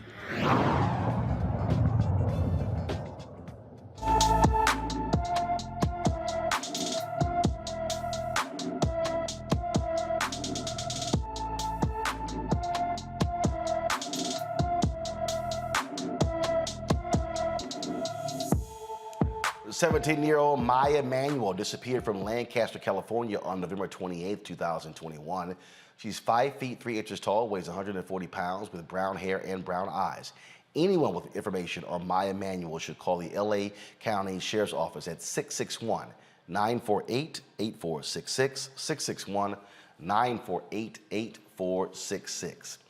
Folks, experts say we should see up to 100 million more people getting COVID-19 this fall and winter. Today, the U.S. has 83 million reported coronavirus cases and over 1 million deaths since the pandemic started. A new study finds the fourth dose of Moderna or Pfizer, already authorized in the U.S. for people 50 and older, is safe and provides for a substantial boost to immunity at similar or even better levels than a third dose. So, what is going on? Where are we with our doses? Dr. Alexea Gaffney, an infectious disease specialist, joins me to answer that question. Doc, glad to have you here. First and foremost, before we get to the fourth shot, let's deal with the third. Where are we right now on the rates of people getting that third booster? I just got my third booster yesterday. I had to delay that because I got the antibody. After getting COVID in December, I got the antibodies, and so I had to wait a period of time to actually get the booster shot. Yeah. So unfortunately, we're not in a position where we are really changing people's minds. Whereas in the second surge of the pandemic, we saw a lot of people who weren't initially vaccinated rushing out to get the COVID-19 vaccines. We're not seeing that kind of increase in rates of vaccination. So we really haven't moved the number in terms of the percentage of eligible children and adults in the United States, rushing out to get vaccinated. Is that because there was so much attention on the initial vaccine that then people said, okay, fine, I got it, I'm good, not realizing that dissipates, it begins to wane? Yeah, I think there's a mixture of issues or concerns. Some people are saying, they told me it would be 1 dose, then it was 2, now they're talking about a third, I'm just not getting a booster. And so the folks who didn't go out and get a third dose are certainly not interested in getting a fourth dose or getting a booster. There's been a failure to communicate effectively about the difference between getting a booster for some folks, and some people those of us who are moderate to severely immunocompromised, those of us who are very early, that third dose was not really a booster for those individuals. That third dose was the completion of the primary series, and now the fourth dose is being considered the same, a completion of a primary series for the people who are at really high risk, and it's a booster for those who are at average risk to have complications or hospitalization from COVID-19 infection. So one of the things that's interesting, again, we're seeing, like right now, I'm sitting here, I'm going through some tweets here, and just about 25 minutes ago, come on, guys, switch. Bill Gates, co-founder of Microsoft, announced Tuesday he had tested positive for COVID-19, experiencing mild symptoms, said he will isolate until he is again healthy. Then we also have, let's see here, Professor Peter Hotez. We've had him on the show down with Texas Children's Hospital in Houston. He said he tested positive, moderate symptoms of fatigue, headache, sore throat, isolating at home, doing Zoom meetings. He says, I'm grateful to have been vaccinated, boosted, would certainly prevented more severe illness. Just started Paxlovid transmission up. Be careful. We have this new variant out that is even more infectious. Can you explain to people how so? What is that? So the new variant, which is called BA.2, is considered a subvariant of the Omicron variant or mutated form of the COVID-19 virus. And viruses are smart. They want to live, they want to spread and propagate themselves. So the virus mutates in such a way that changes its behavior or changes its impact on people. So we're seeing even more transmission of these newer variants of the virus. So you can spend less face-to-face time with a person and still become infected. And people are becoming symptomatic in shorter time frames than we saw with the original wild strains of the virus. And so we're seeing increased transmission, and to some degree we're seeing milder illness, but some of that is because we're seeing the illness in people who are vaccinated and or boosted. We're seeing some milder illness because people may have previously been infected, and we're seeing some milder illness just because the virus itself has changed. However, that does not mean that COVID-19 is behaving like a common cold. It does not mean that people are not at risk to get complications like the pneumonia, the blood clots, the long COVID, or long haulers, that we're still seeing huge and significant impacts with long hauler syndrome. We're learning more and more about that. And so even though some people have a milder illness, the hospitalization rates are, again, creeping upwards all over the country, including in areas where people are highly vaccinated.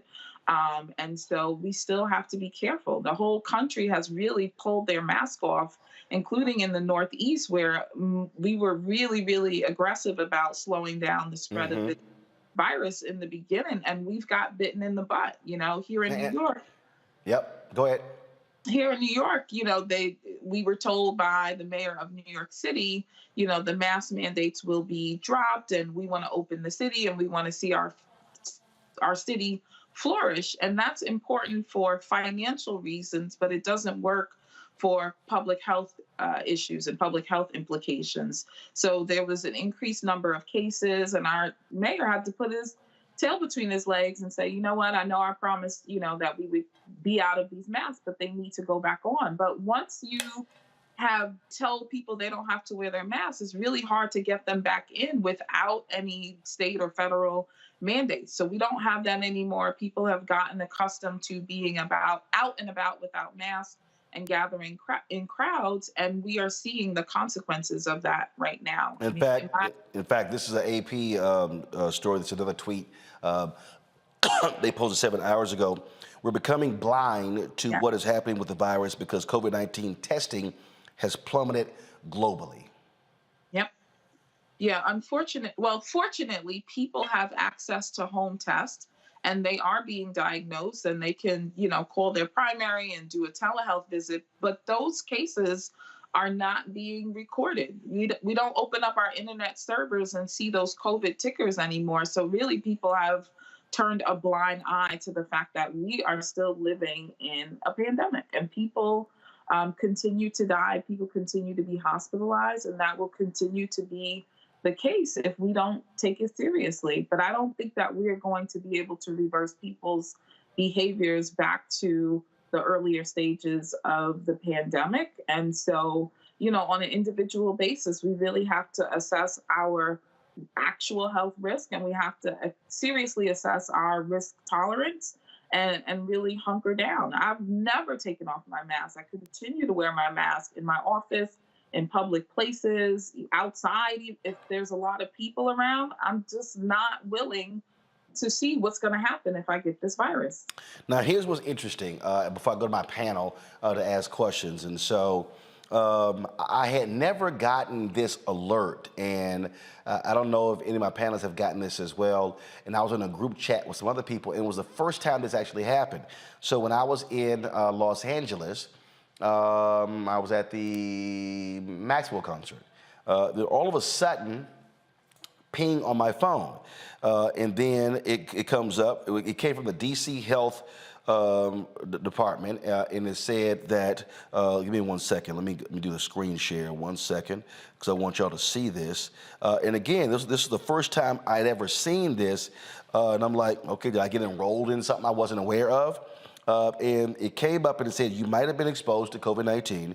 The exposure notification system on your cell phone constantly scans and exchanges random tokens with the phones of people you are near to for 15 minutes or more.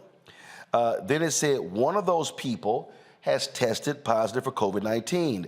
Based on the strength and duration of the signals between the two phones, DC Health believes it is likely you were in close contact with this person and you may have been exposed. If you're experiencing symptoms, recommend you self-quarantine. It goes through all the different directions there.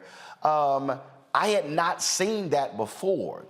Can you explain that? First of all, can you explain how I got that notice?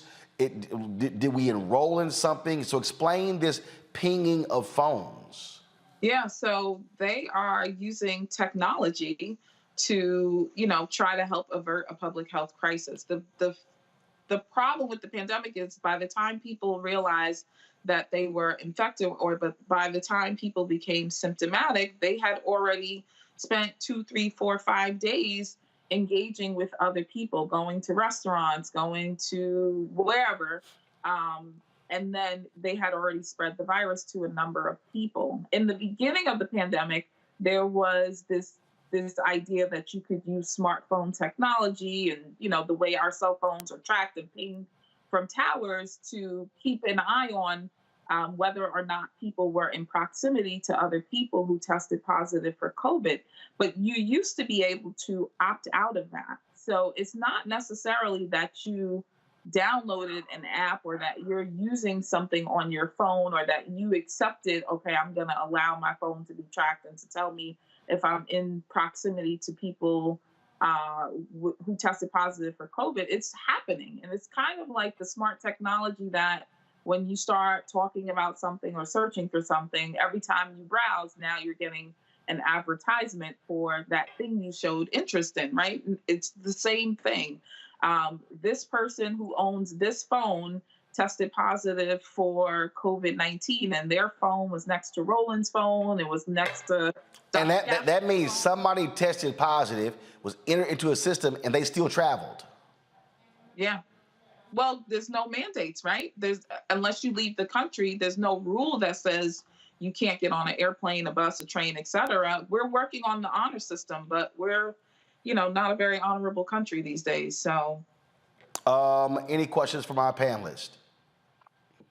I have a question. Go. So, one, thank you so much for the information.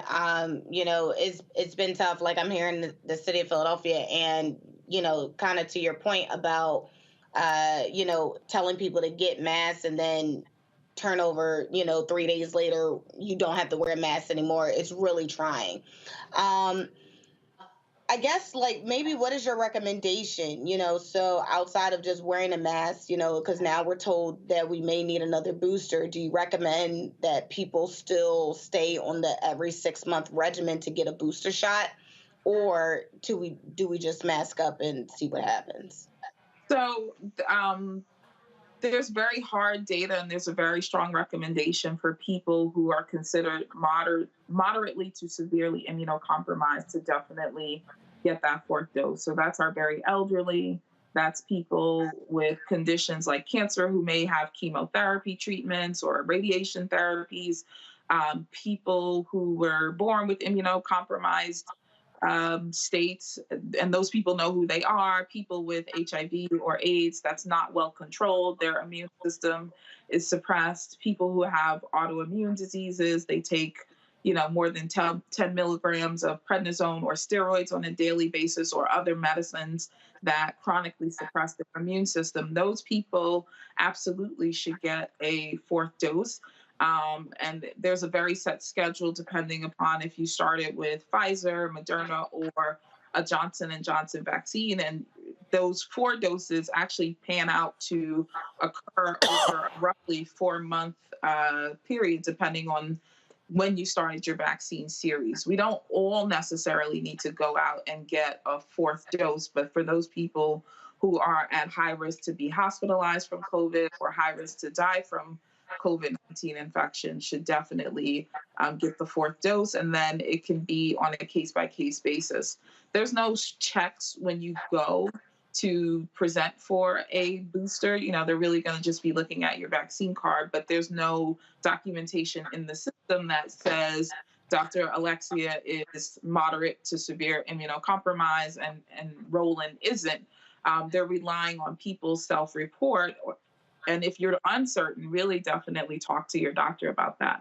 The other thing to take into consideration would be, what is the likelihood that you are going to get exposed to COVID? Are you someone who is able to work from home, or are you taking public transportation to a office space that may be filled with people with different vaccine status, different mask wearing behaviors, and different levels of tolerance, right? If I keep my mask on all day, every day, and I'm vaccinated, it doesn't matter if the person sitting at the desk next to me is, hanging out with 50 people every time they leave the office. That still poses some risk of exposure. The thing we have to remember is that our vaccines are just that. They're vaccines. They help us avoid severe illness. They help us stay out of the hospital. They help us not die, and they prevent long COVID. But they do not prevent other people who are infected with COVID from breathing that virus on us.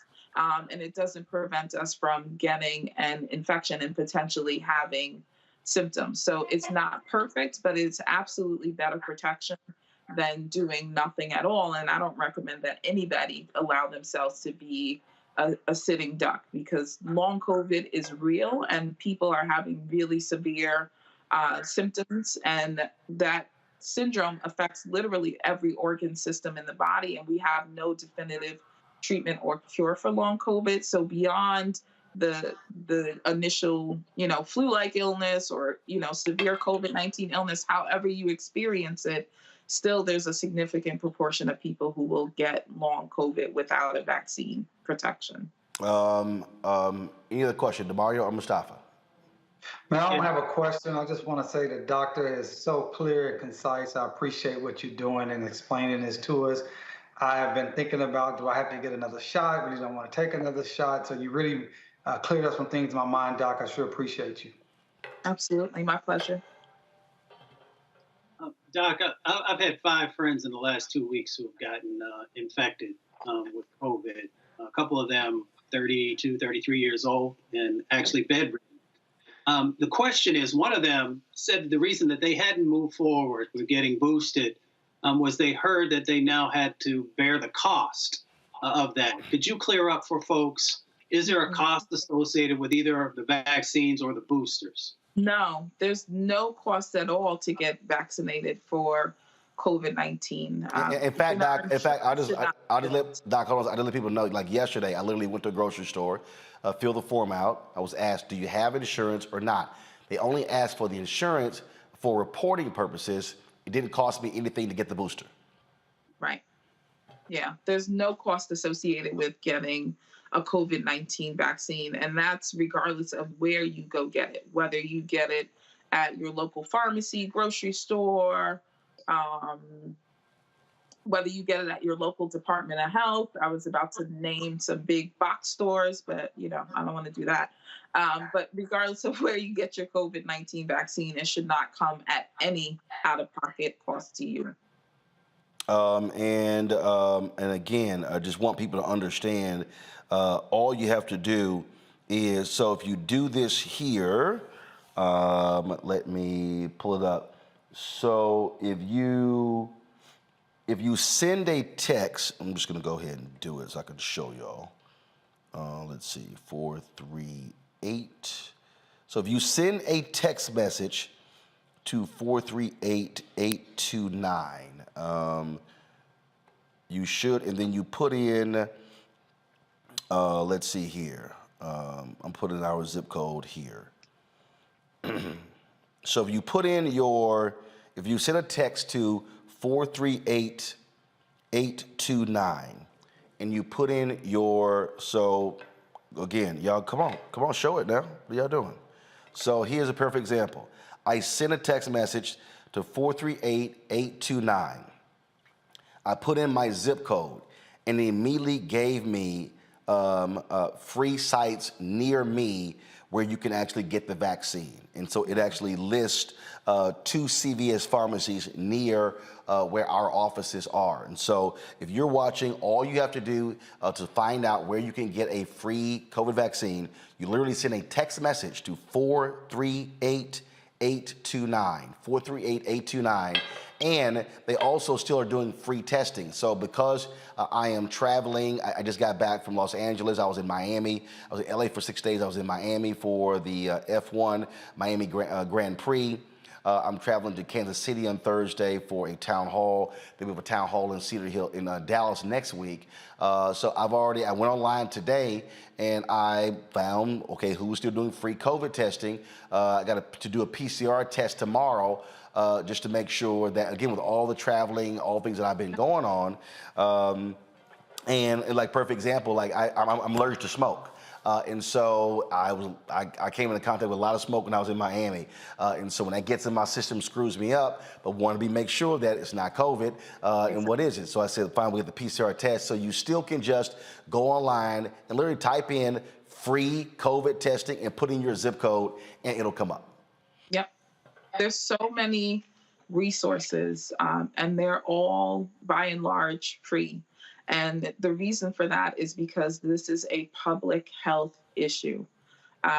You may do just fine with your COVID-19 infection, but the person sitting at the bar next to you, on the bus, the train, at the birthday party, wedding, engagement party, baby shower, whatever, may become critically ill from that infection. So, we don't want to be responsible for getting somebody else sick, but we also, more importantly than that, want to take care of ourselves. And we need to know our COVID status, just like we need to know our HIV status, right? In the short term, COVID has some really huge implications, as well as in the long term. And so it's important to know, the masking behavior of the folks who you are visiting with, the people who you're socializing with. It's important to know what they're up to, right? Did they travel? Were they in a large crowd? Did they have symptoms? Did they test and make sure they don't have COVID? How did they test? Did they use a home test? Did they go get a PCR? What was the timing of the test? There's so much important things that we need to know and understand. But the most important thing to know and understand is that COVID is still with us. We're still in a pandemic. We definitely need to consider getting vaccinated and figure out whether or not you are someone who is at high risk. And if you qualify for a booster, please do go get it. A pain in the arm or a day of feeling achy or crummy or having fevers is a very small price to pay to prevent a critical illness, to prevent a death, to prevent chronic lung disease, and to prevent long COVID, which is a very, very serious outcome that has no specific intervention and no cure. All right, then. Dr. Gaffney, we surely appreciate it. Thank you so very much. Thanks for having me on. All right, folks, we come back. Our marketplace segment, Black Eyewear Company. You definitely want to hear about. You're watching Roland Martin Unfiltered right here on the Black Star Network.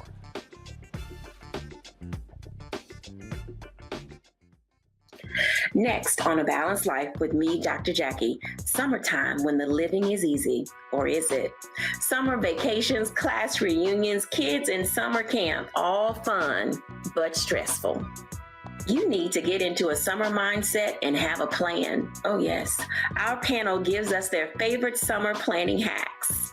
On next, A Balanced Life with Dr. Jackie here at Black Star Network. A powerful movement is rising across America. From the Mississippi Delta to the Apache Stronghold. From the homeless encampments of Washington State to the coal fields of Appalachia of West Virginia. We are the 140 million poor and low-wealth people in this country, and we are building the Poor People's Campaign, a national call for moral revival. On June 18th, ahead of this year's midterm elections, while the Congress is still in session, we will hold a mass poor people's and low-wage workers assembly and moral march on Washington to arrest the attention of the nation, to put a face and a voice on poverty and low wages in this country. This is a watershed moment for justice and democracy in America. There are those who say that transformative change is impossible, but history teaches us that it is precisely in times like these that people must build a broad and deep movement from the bottom up. We must compel this nation to repent, to lament, and to see the realities that have been hidden for far too long. On June 18th, we will come together to lift the voices of the poor and low-wage workers who know that change is not only possible, it is essential for our survival. We will make the connections to show how systemic racism, poverty, ecological devastation, the denial of health care, the war economy, and the false moral narrative of religious nationalism and white supremacy are hurting us all. We will show the nation the faces of Americans who cannot afford to go back to normal. We will detail the policies that can move us toward a society that works for everyone. And we will pledge to go home and build power for transformative change in this year's election and for years to come. Because the question should have never been, how much will it cost to address poverty? The real question is, how much is it costing us not to? Somebody's been hurting our people. It's gone on far too long. And we won't be silent or unseen anymore. Join us in D.C. on June 18th. Build with us for a third reconstruction in America. Visit poorpeoplescampaign.org. Peace and love, everybody. I'm Purple Wonder Love. Hey, I'm Donnie Simpson. What's up? I'm Lance Gross, and you're watching Roland Martin Unfiltered.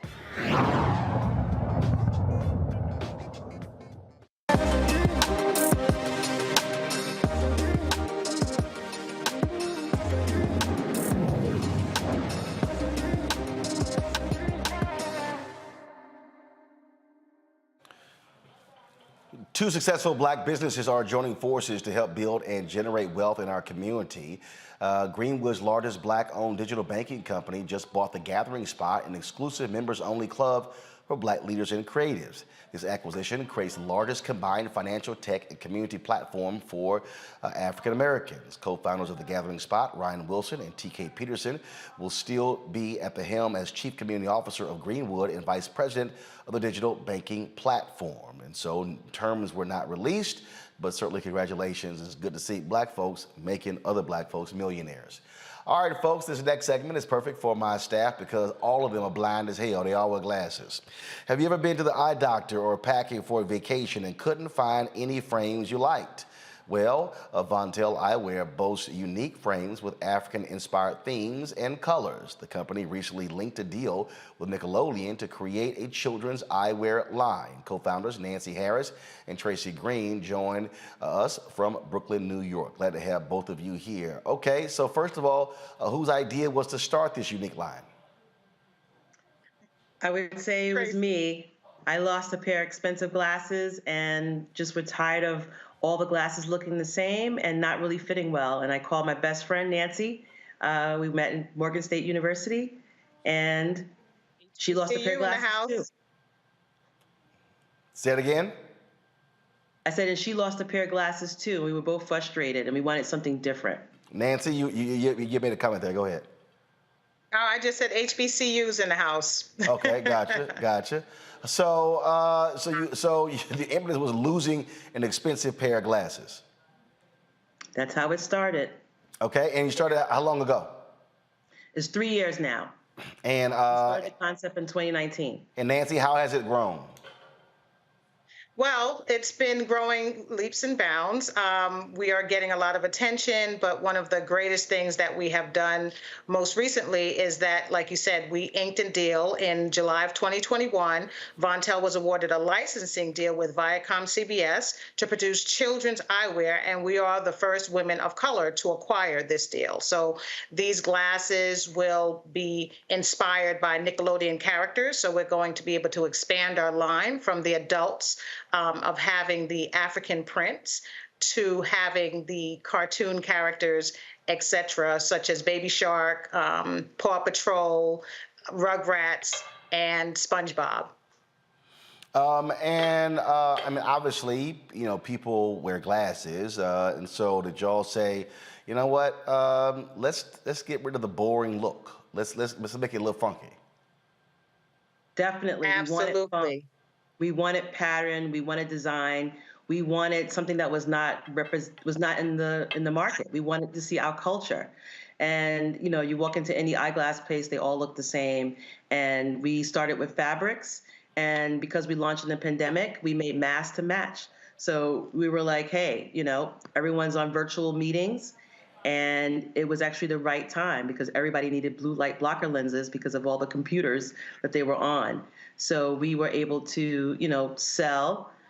People, all you see is your face when you're in a virtual meeting, and people wanted to show their personality, and our glasses do that.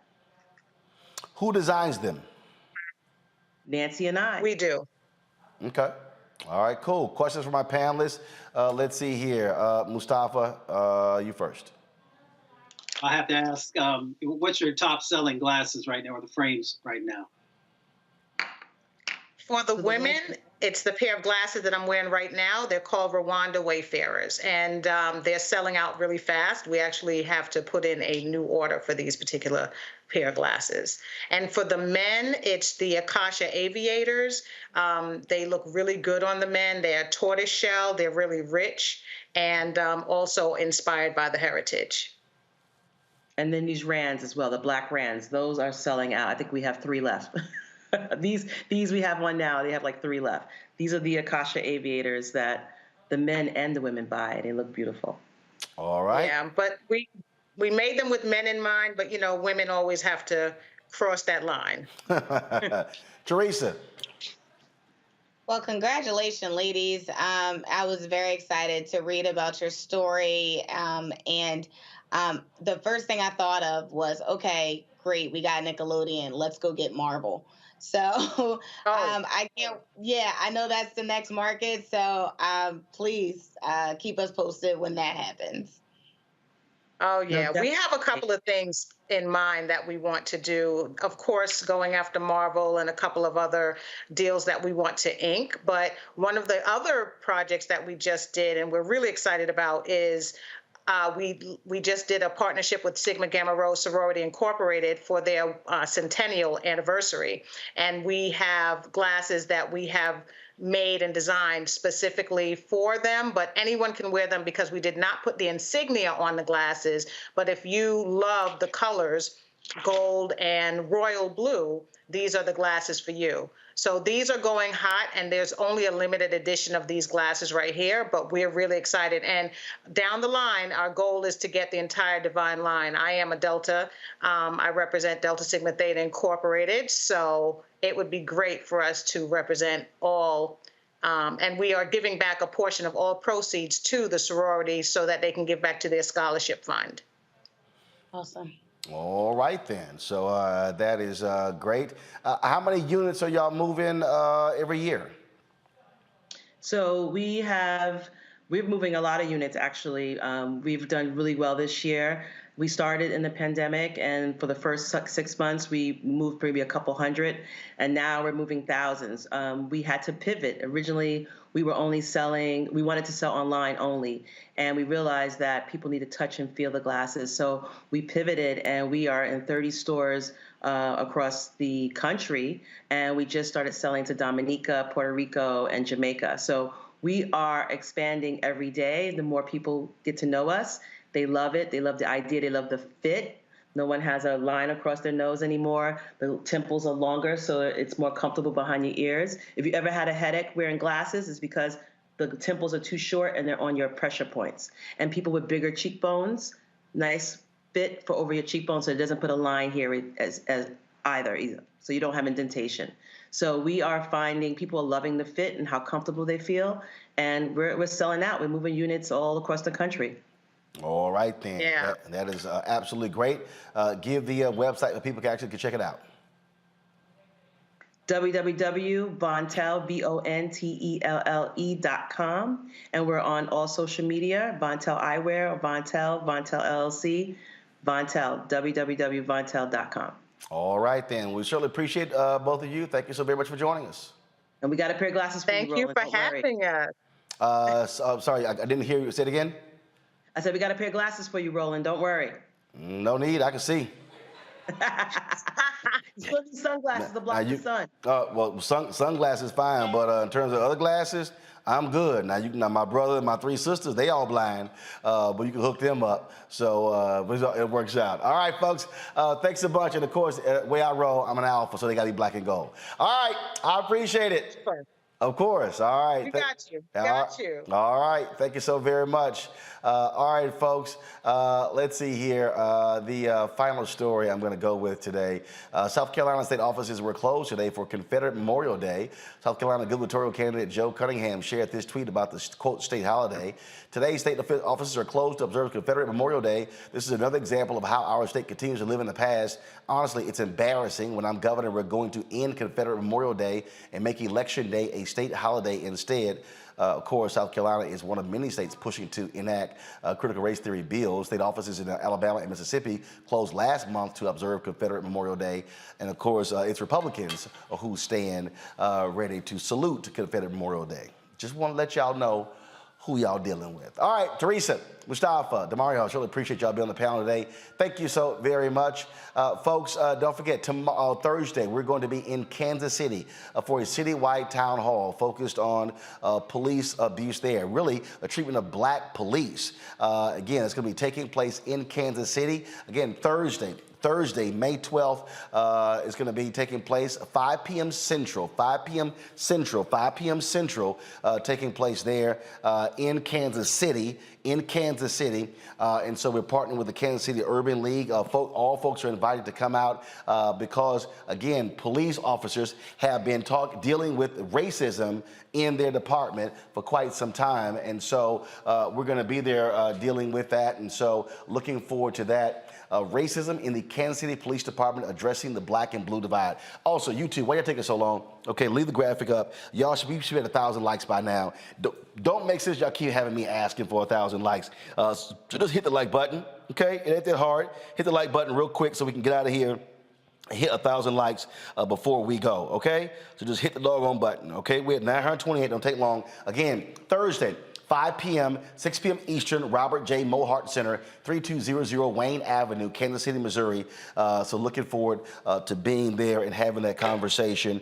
And again, our desire is very simple. That is to get African Americans to unite behind these issues because, again, these police officers, we profiled the story, how these black officers in Kansas City are dealing with vast racism in that department, and folks there really don't give a damn. And so we certainly want to stand with them as they are fighting fighting as best as they can to improve their lot there in the police department. And so we're looking forward to having all the folks come out for that citywide town hall.